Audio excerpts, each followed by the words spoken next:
All right, welcome back, everybody. Arch Coal contributes about 12% of the nation's coal supply, and it provides fuel for a portion of our electricity as well. Steve Leer runs the company, and he is with us this morning at the National Energy Summit. And Steve, thank you. It's great to see you here. Great to be here, Becky. Thank you. We were just talking off camera a little bit about coal and how important coal is when it comes to powering our nation, getting the electricity that we need. Coal makes up about 50% of the electricity needs that we have here in America every year.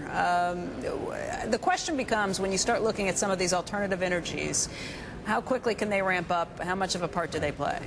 Well, and it's a question of scale. I mean, we've talked, and when you look at the U.S. and then the globe, coal is the fastest growing fuel that we've had for fossil fuels.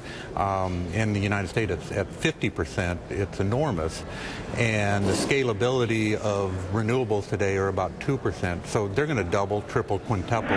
If they quintuple, we have 10% of our nation being derived, or the electricity being derived from renewables. And so it's like people forget to do the math. The scalability, the massive numbers that are required. So we see that all the fuels are going to be needed. And when you look at the global need for energy in developing Asia particularly, it's such a big number that's going on that if you look at China, they're developing everything. And I think it's a very smart policy. And in the U.S., we need to do the same. So you think we should be working on all these things, but we can't forget that the fossil fuels aren't going to go away, or our need and dependence on them aren't going away overnight? Fossil fuels in total are about 80% of our total energy requirements right now, and that number isn't going to change dramatically over the next decade or 2 decades. We can whittle away at it, but we're still going to be heavily reliant on coal, natural gas, and oil. Which gets us to the point where we ask, what can we do to be cleaner about using fossil fuels and to be cleaner about using coal in particular? One of the big points that's come out, one of the recommendations that's come out from this panel today has been the idea of looking and focusing more broadly on carbon capture sequestration. I think one of the recommendations was for 10 commercial scale projects by the year 2020 to come out. Which I would agree 100% with. When you think about really stabilizing CO2 in the atmosphere, the only way we can achieve it on a global scale is to develop carbon capture and sequestration. When you look at the emissions of China, when you look at developing world, which are growing faster than the developed world, those technologies have to be developed. Otherwise, we're just talking politics.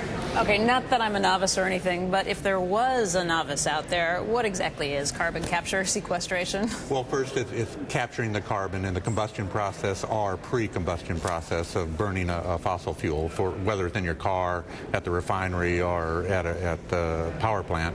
And then it's storing the CO2. And so that it doesn't break up the greenhouse gas emissions. Right. So that so it it's doesn't not break emitted. Up so it's not emitting that stuff. Right. And if you take like salt water, you look at the ocean, salt water can hold 50 times more CO2 per unit of volume than air.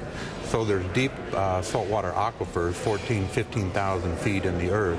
And part of the theory is that we could pump that down there, CO2 down there, would be dissolved into the salt water.